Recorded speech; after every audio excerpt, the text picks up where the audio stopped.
चिंता में खुद को बर्बाद मत करो। गौतम बुद्ध की प्रेरक कहानी। भूमिका। गौतम बुद्ध के समय एक नगर था श्रावस्ती। वहां अनेक व्यापारी, किसान और साधारण लोग बसते थे। उनमें से कई बुद्ध के अनुयायी थे तो कुछ उनके ज्ञान को अपनाने में संकोच करते थे। परंतु बुद्ध की करुणा और उनकी शिक्षा का प्रभाव ऐसा था कि जिसने भी उन्हें ध्यान से सुना उसका जीवन बदल गया। इस कहानी में हम एक ऐसे व्यक्ति की कथा जानेंगे जो चिंता में घिरा था और दिन रात अपने भविष्य की अनिश्चितताओं से जूझ रहा था। ये कहानी हमें सिखाएगी कि चिंता केवल मानसिक पीड़ा बढ़ाती है, समाधान नहीं देती। अध्याय 1। चिंता से घिरा व्यापारी। श्रावस्ती में एक प्रसिद्ध व्यापारी रहता था, सुधाकर। वह बहुत मेहनती था और उसके पास पर्याप्त धन संपत्ति थी। उसके पास नौकर चाकर, घोड़े गाड़ियां और विशाल व्यापार था। परंतु इसके बावजूद वह हमेशा चिंता में रहता था। वह सोचता, यदि व्यापार में घाटा हो गया तो क्या होगा? अगर राजा ने अधिक कर लगा दिया तो मेरी संपत्ति कम हो जाएगी। यदि किसी ने मेरे व्यापार में धोखा दिया तो मैं क्या करूंगा? ये विचार दिन रात उसके मन में चलते रहते थे। वह ठीक से सो नहीं पाता था, भोजन का स्वाद नहीं ले पाता था और यहाँ तक कि अपने परिवार से भी सही से बात नहीं कर पाता था। उसकी चिंता उसे अंदर ही अंदर खा रही थी। एक दिन उसके एक मित्र ने कहा, सुधाकर, तुम इतने संपन्न हो फिर भी हर समय चिंता में डूबे रहते हो। क्यों न तुम भगवान बुद्ध के पास जाओ, वे तुम्हें अवश्य कोई समाधान बताएंगे। सुधाकर ने सोचा, ये सच है, मुझे बुद्ध के पास जाकर समाधान पूछना चाहिए। अध्याय 2। बुद्ध के सानिध्य में। सुधाकर बुद्ध के पास पहुंचा। उस समय बुद्ध अपने शिष्यों के साथ एक वृक्ष के नीचे बैठे थे। वहां अनेक लोग बैठे थे जो उनके उपदेश सुन रहे थे। सुधाकर ने बुद्ध के चरणों में प्रणाम किया और कहा, भगवान, मेरा जीवन चिंता से भर गया है। मैं दिन रात भय में जीता हूँ। मुझे हमेशा लगता है कि कुछ बुरा होने वाला है। कृपया मुझे इससे मुक्त होने का मार्ग दिखाए। बुद्ध मुस्कुराए और बोले, सुधाकर, तुम्हें क्या लगता है चिंता करने से समस्या का समाधान हो जाएगा? सुधाकर बोला, नहीं प्रभु, लेकिन मैं चिंता किए बिना रह भी नहीं पाता। बुद्ध ने फिर पूछा, तुम्हें क्या लगता है, क्या चिंता करने से भविष्य बदल सकता है? सुधाकर ने सिर झुका लिया और बोला, नहीं प्रभु, चिंता से भविष्य नहीं बदल सकता। बुद्ध बोले, तो फिर चिंता क्यों करते हो? यदि किसी समस्या का समाधान हो सकता है तो उसे हल करने का प्रयास करो, और यदि कोई समाधान नहीं है तो चिंता करने से क्या लाभ? सुधाकर चकित था, उसे इस तरह कभी किसी ने नहीं समझाया था। अध्याय 3। बुद्ध की शिक्षा, जीवन का सत्य। बुद्ध ने एक कहानी सुनाई। एक बार एक व्यक्ति जंगल में यात्रा कर रहा था। अचानक एक बाघ ने उसका पीछा करना शुरू कर दिया। वह भागते भागते एक गहरी खाई के किनारे पहुंच गया। उसके पास कोई विकल्प नहीं था, इसलिए उसने एक बेल को पकड़कर लटक जाना बेहतर समझा। जब उसने नीचे देखा तो वहां भी एक और बाघ खड़ा था जो उसका इंतजार कर रहा था।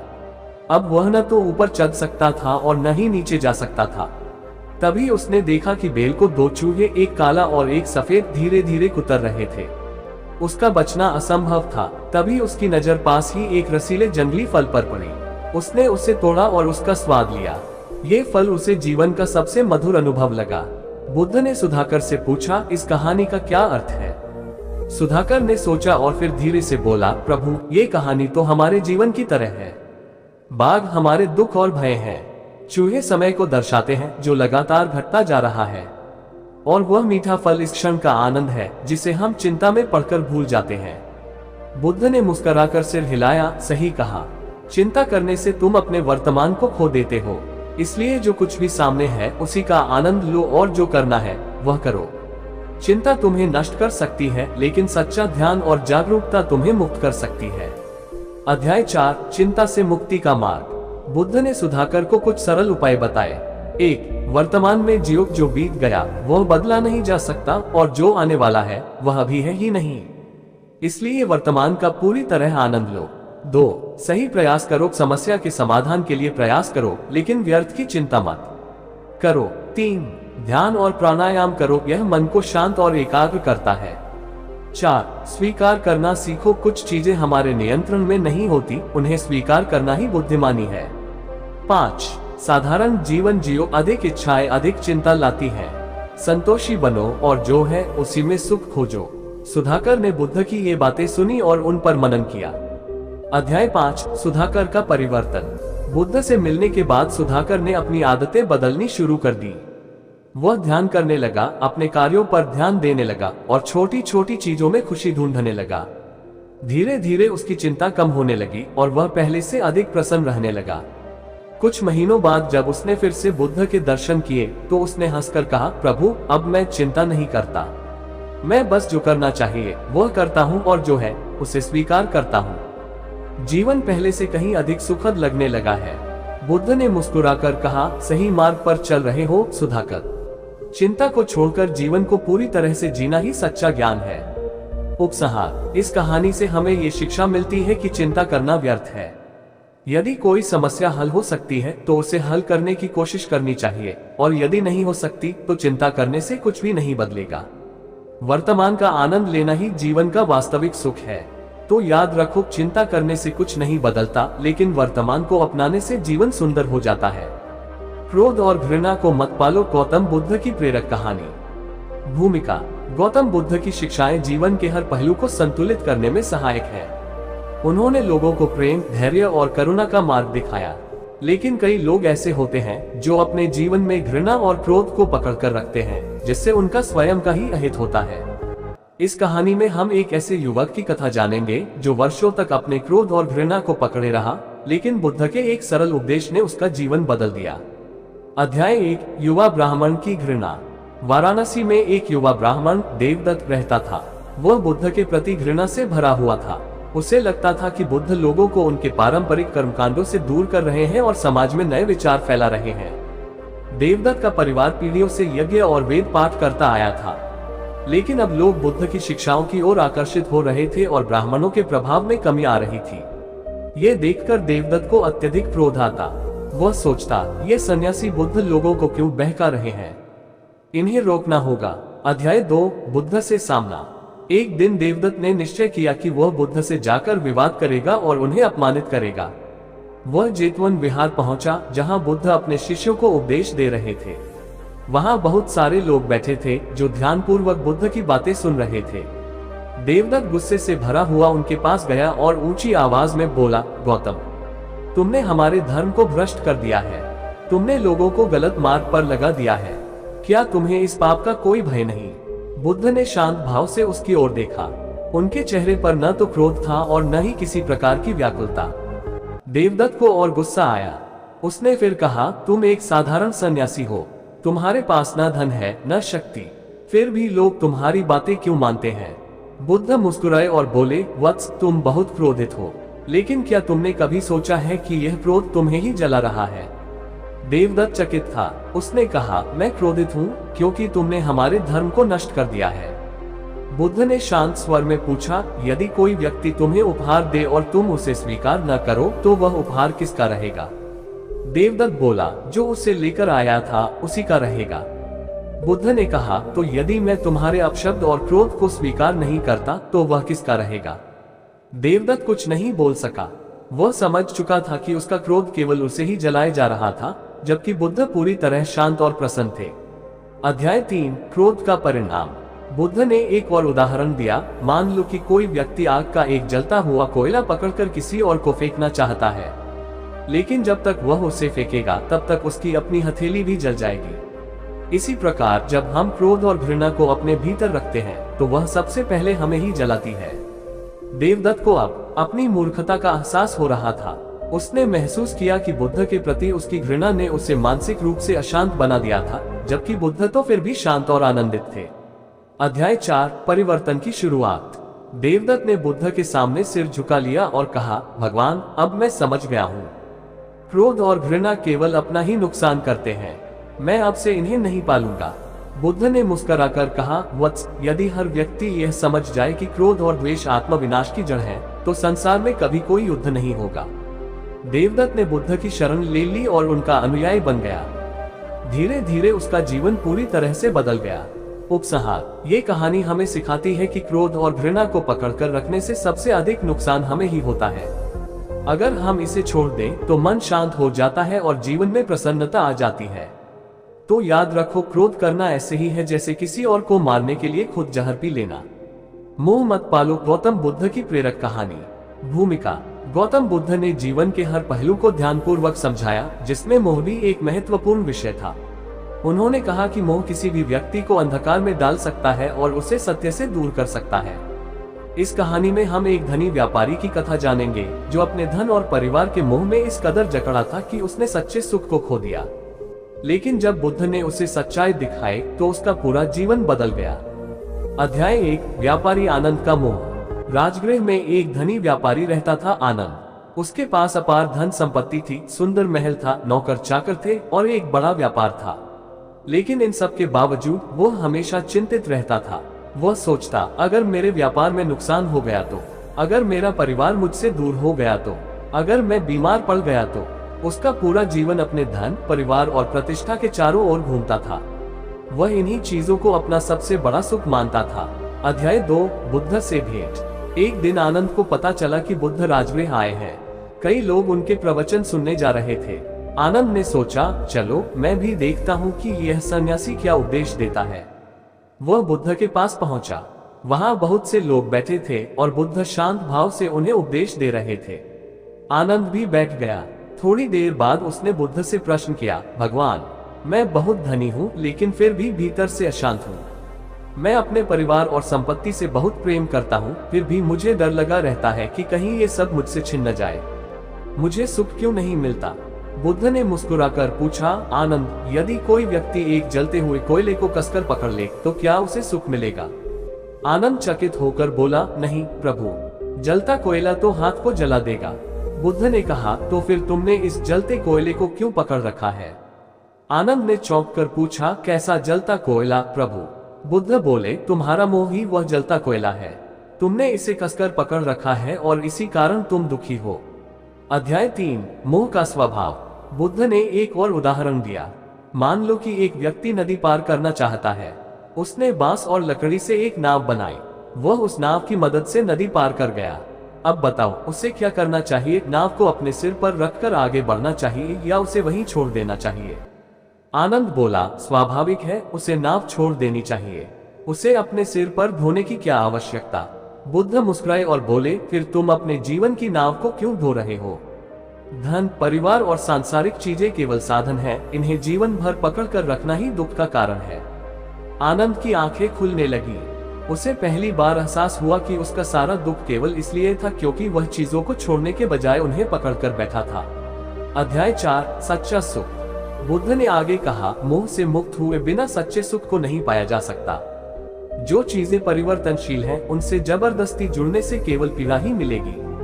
धन आता जाता रहेगा, लोग आएंगे और चले जाएंगे, लेकिन यदि तुम मोह को छोड़ दोगे तो तुम्हारा मन हमेशा शांत रहेगा। आनंद ने सिर झुका लिया। उसने समझ लिया कि उसका सारा तनाव और दुख केवल उसकी अपनी सोच का परिणाम था। अध्याय 5, आनंद का नया जीवन। उस दिन के बाद से आनंद ने अपने मन को बदलना शुरू कर दिया। उसने धन और परिवार से प्रेम करना बंद नहीं किया, लेकिन अब वह उनसे मोह नहीं करता था। उसने सीखा कि संपत्ति, परिवार और जीवन के अन्य सुख महत्वपूर्ण हैं, लेकिन वे सब नश्वर हैं। अब आनंद अपने व्यापार में बिना चिंता के कार्य करता, अपने परिवार से प्रेम करता, लेकिन उनके खो जाने के डर में नहीं जीता। धीरे धीरे उसका जीवन पूरी तरह बदल गया। कुछ समय बाद जब वह फिर से बुद्ध के पास पहुंचा तो उसने मुस्कुराकर कहा, भगवान, अब मैं समझ गया हूं कि मोह को छोड़ना ही सच्चा सुख है। बुद्ध ने प्रसन्न होकर कहा, वत्स, जिसने ये समझ लिया उसने जीवन का सबसे बड़ा रहस्य जान लिया। उपसंहार। इस कहानी से हमें ये शिक्षा मिलती है कि मोह ही हमारे दुखों का कारण है। जब हम चीजों को पकड़कर रखते हैं और उनके चले जाने से डरते हैं, तभी हमें पीड़ा होती है। लेकिन जब हम उन्हें एक साधन की तरह देखते हैं और मोह को त्याग देते हैं, तो सच्चा सुख प्राप्त होता है। तो याद रखो, जीवन में सब कुछ अस्थायी है। जो कुछ आता है वह जाएगा। इस सत्य को स्वीकार कर लो और तुम हमेशा शांत और आनंदित रहोगे। अपमान को मत पकड़ो। गौतम बुद्ध की प्रेरक कहानी। भूमिका। गौतम बुद्ध ने सिखाया कि हम अपने दुखों के लिए अक्सर स्वयं जिम्मेदार होते हैं। जब कोई हमें अपमानित करता है या बुरा कहता है तो हम क्रोधित हो जाते हैं और उस अपमान को पकड़कर रखते हैं। लेकिन यदि हम उसे पकड़ना ही छोड़ दें तो वह हमें कष्ट नहीं देगा। इस कहानी में हम देखेंगे कि कैसे एक व्यक्ति बुद्ध से अपमान करने आया था, लेकिन बुद्ध की शिक्षा ने उसका जीवन बदल दिया। अध्याय 1, बुद्ध को अपमानित करने की योजना। श्रावस्ती नगर में एक धनी व्यक्ति रहता था, महेश। वह अहंकारी था और चाहता था कि लोग उसे बुद्धिमान माने। लेकिन जब उसने देखा कि लोग बुद्ध के ज्ञान की प्रशंसा कर रहे हैं तो उसे जलन होने लगी। उसने सोचा, मैं बुद्ध को सबके सामने अपमानित करूंगा और सिद्ध कर दूंगा कि वे केवल एक साधारण सन्यासी हैं। महेश बुद्ध के पास गया। उस समय बुद्ध अपने शिष्यों के साथ शांतचित्त बैठे थे। वहां कई लोग उनके उपदेश सुन रहे थे। अध्याय 2, अपमान का प्रयास। महेश ने गुस्से में आकर कहा, बुद्ध तुम एक ढोंगी हो, तुम्हारी बातें व्यर्थ हैं, तुमने कितने ही लोगों को भ्रमित कर दिया है। बुद्ध ने उसकी ओर देखा, लेकिन वे बिल्कुल शांत थे। उनके चेहरे पर न तो क्रोध था न ही कोई व्याकुलता। महेश को ये देखकर और क्रोध आया। उसने फिर कहा, तुम किसी को भी ज्ञान नहीं दे सकते, तुम केवल लोगों को मूर्ख बना रहे हो। लेकिन बुद्ध ने कोई प्रतिक्रिया नहीं दी, वे बस मुस्कुराते रहे। अध्याय 3, बुद्ध की शिक्षा। जब महेश ने देखा कि बुद्ध पर उसके शब्दों का कोई प्रभाव नहीं हो रहा तो वह और क्रोधित हो गया। उसने चिल्लाकर कहा, मैं तुमसे बात कर रहा हूँ बुद्ध, क्या तुम कुछ नहीं कहोगे? बुद्ध ने शांति से कहा, वत्स, यदि कोई व्यक्ति तुम्हें एक उपहार दे और तुम उसे स्वीकार न करो तो वह उपहार किसका रहेगा? महेश ने कहा, यदि मैं उसे स्वीकार नहीं करता तो वह उसी व्यक्ति का रहेगा जिसने उसे दिया है। बुद्ध ने मुस्कुराकर कहा, ठीक वैसे ही यदि कोई मुझे अपमान का उपहार देना चाहता है और मैं उसे स्वीकार नहीं करता तो वह अपमान उसी के पास रह जाता है, मैं उसे क्यों पकड़ कर रखूं? अध्याय 4, महेश का हृदय परिवर्तन। महेश को अपनी गलती का एहसास हुआ। उसने सोचा, ये तो अद्भुत बात है, मैं बुद्ध को अपमानित करने आया था लेकिन वे क्रोधित नहीं हुए। इसके विपरीत उन्होंने मुझे ही सिखा दिया कि अपमान का कोई अस्तित्व नहीं जब तक हम उसे पकड़कर न रखें। महेश ने बुद्ध के चरणों में सिर झुका लिया और बोला, भगवान कृपया मुझे क्षमा करें। अब मैं समझ गया हूँ कि अपमान और क्रोध को पकड़कर रखना केवल स्वयं को दुखी करना है। बुद्ध ने मुस्कुराकर कहा, वत्स, जिसने ये समझ लिया उसने सच्चा ज्ञान प्राप्त कर लिया। उपसंहार। ये कहानी हमें सिखाती है कि यदि कोई हमें अपमानित करता है तो हम तभी दुखी होंगे जब हम उस अपमान को स्वीकार करेंगे। यदि हम उसे पकड़कर न रखें तो वह हमें कोई कष्ट नहीं देगा। तो याद रखो, दूसरों के बुरे शब्दों को पकड़कर मत रखो। यदि तुम उन्हें स्वीकार ही न करो तो वे तुम्हें कभी दुखी नहीं कर सकते। अहंकार को मत पालो। गौतम बुद्ध की प्रेरक कहानी। भूमिका। गौतम बुद्ध ने जीवन में अहंकार को सबसे बड़ी बाधा बताया है। उन्होंने कहा कि अहंकार एक ऐसा अंधकार है जो व्यक्ति को सत्य देखने नहीं देता। ये कहानी एक प्रसिद्ध विद्वान की है जो अपने ज्ञान के अहंकार में डूबा हुआ था, लेकिन बुद्ध की एक सरल शिक्षा ने उसकी आंखें खोल दी। अध्याय 1, विद्वान का घमंड। वाराणसी में एक प्रसिद्ध विद्वान रहता था, सुदत्त। वह वेदों और शास्त्रों का महान ज्ञानी था। उसे अपने ज्ञान पर बहुत गर्व था। जब लोग उससे किसी प्रश्न का उत्तर पूछते तो वह गर्व से बताता, इस संसार में मुझसे अधिक ज्ञानी कोई नहीं। एक दिन उसे पता चला कि गौतम बुद्ध उसके नगर में आए हैं और लोग उनकी शिक्षाओं से बहुत प्रभावित हो रहे हैं। सुदत्त को यह सुनकर ईर्ष्या हुई। उसने सोचा, मैं देखता हूं कि यह सन्यासी कितना बुद्धिमान है, मैं उनसे ऐसे प्रश्न पूछूंगा कि वे उत्तर न दे सके। अध्याय 2, बुद्ध से भेंट। सुदत्त जेतवन विहार पहुंचा जहां बुद्ध अपने शिष्यों को उपदेश दे रहे थे। वहां हजारों लोग बैठे थे और ध्यानपूर्वक बुद्ध की बातें सुन रहे थे। सुदत्त ने अहंकार पूर्वक कहा, गौतम, मैंने वेदों और शास्त्रों का गहन अध्ययन किया है, मेरे ज्ञान के सामने तुम्हारी शिक्षाएं कुछ भी नहीं है। बुद्ध ने मुस्कुराकर कहा, अच्छा तो तुम बहुत ज्ञानी हो। सुदत्त बोला, हाँ, इस संसार में मुझसे अधिक बुद्धिमान कोई नहीं। बुद्ध ने एक पात्र उठाया और उसमें पानी भर दिया। फिर उन्होंने उसमें और पानी डालने की कोशिश की, लेकिन पानी बाहर गिरने लगा। उन्होंने सुदत्त से पूछा, बताओ, यदि यह पात्र पहले से भरा हो तो क्या इसमें और पानी डाला जा सकता है? सुदत्त बोला, नहीं, यदि पात्र पहले से भरा हो तो उसमें नया पानी नहीं डाला जा सकता। बुद्ध ने मुस्कुराकर कहा, फिर तुम्हारे मन का भी यही हाल है। जब तुम्हारा मन पहले से ही अहंकार से भरा हुआ है तो उसमें नया ज्ञान कैसे आएगा? अध्याय 3, अहंकार का परिणाम। सुदत्त चकित रह गया। उसने पहली बार सोचा कि उसका अहंकार ही उसकी सबसे बड़ी बाधा है।